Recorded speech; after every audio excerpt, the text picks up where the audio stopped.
Olá, bem-vindos a mais uma análise focada. Hoje o papo é direto ao ponto. Direito penal, especificamente crimes contra a pessoa. Aqueles que são, tipo, figurinhas carimbadas nas provas da Sebrasp para a Polícia Federal. Exato. A gente está usando como base a aula 03 do professor Renan Araújo, que tem teoria e questões comentadas da Sebrasp mesmo. A ideia é achar os pontos-chave, né? Aquilo que a banca realmente cobra. Perfeito. E o interessante da Sebrasp é como eles vão fundo, né? Não é só saber o artigo.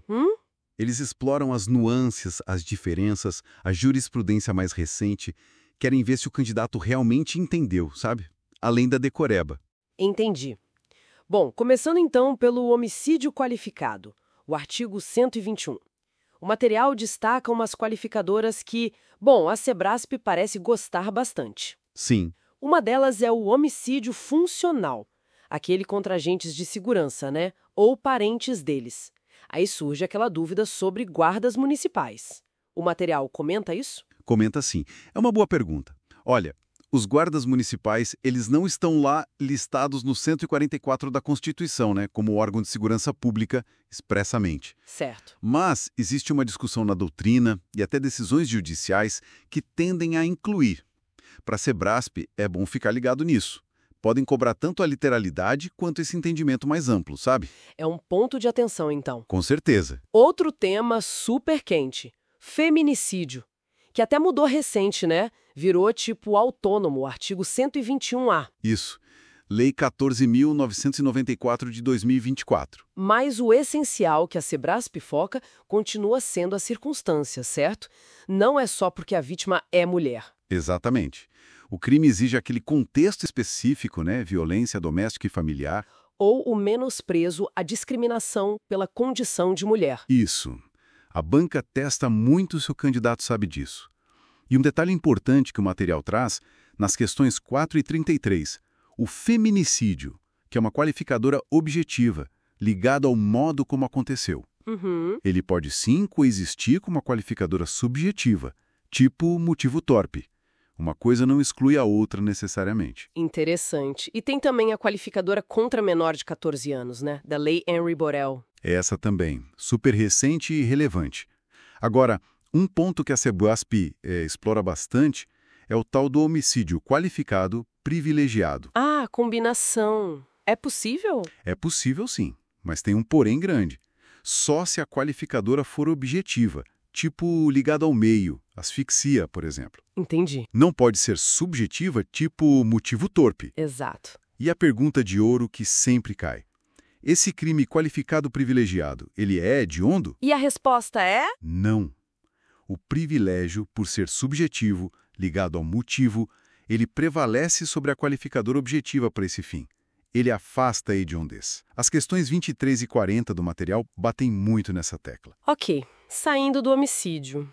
Vamos para a lesão corporal, artigo 129. Além daquela diferença básica, né? Leve, grave, gravíssima. Sim. O material chama atenção para a lesão culposa, sem intenção. Ali não tem essa divisão grave e gravíssima, né? Correto. Na culposa, o que pode ter é um aumento de pena em algumas situações lá no parágrafo 7º, mas não essa classificação de gravidade que tem na dolosa. Certo. Mas olha, o ponto que a Sebrasp realmente foca, especialmente pensando em PF, é a lesão corporal no contexto de violência doméstica, o parágrafo 13. E aí, quais são os pontos cruciais que o material levanta? Bom, primeiro, ação penal. Tem que saber a súmula 542 do STJ.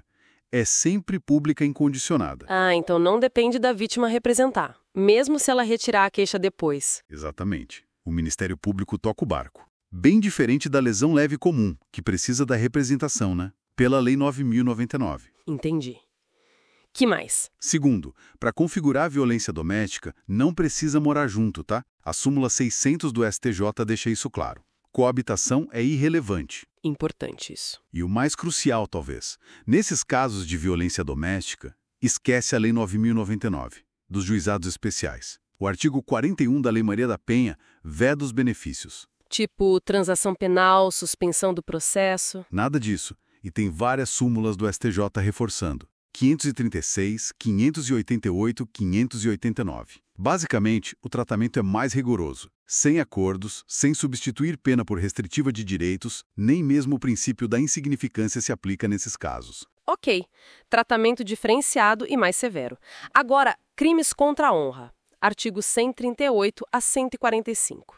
Aqui, a precisão no termo faz toda a diferença, né? Totalmente. A chave é entender o que se ataca e como. Vamos lá.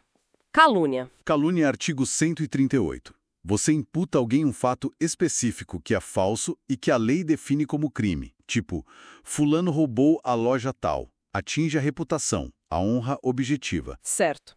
E difamação? Difamação 139. Você espalha um fato ofensivo à reputação. Não precisa ser crime e nem precisa ser falso, basta ser ofensivo. Tipo, ciclano chega bêbado todo dia no trabalho. Também atinge a honra objetiva. E a injúria? Injúria 140. Aí é diferente. É a ofensa direta à dignidade ou decoro da pessoa. É o xingamento, atribuir qualidade negativa. Beltrano é incompetente, atinge a autoestima, a honra subjetiva. Entendi as diferenças básicas. E a injúria racial? Teve mudança importante aí, né? Muita. A Lei 14.532 de 2023 equiparou a injúria racial ao crime de racismo. E o que isso muda na prática? Muda tudo. Agora, a injúria racial é de ação penal pública incondicionada, ou seja, o MP age sem precisar da vítima. Além disso, é imprescritível e inafiançável, igual ao racismo.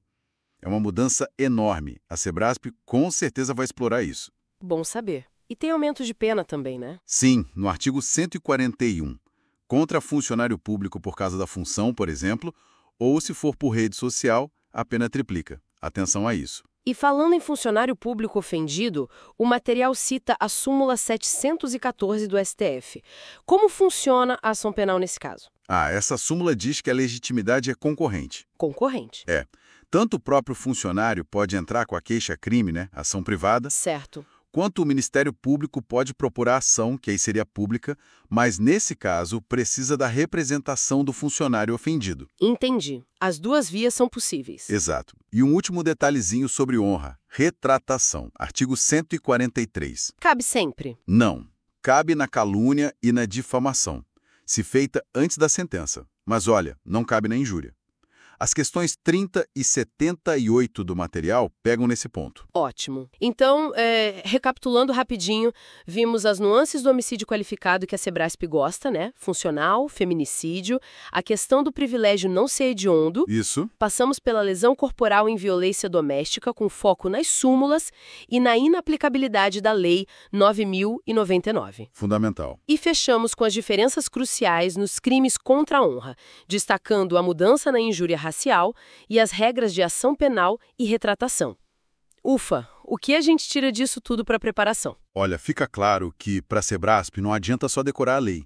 O negócio é entender a lógica das súmulas, o impacto das leis novas e, principalmente, essas distinções finas entre os conceitos.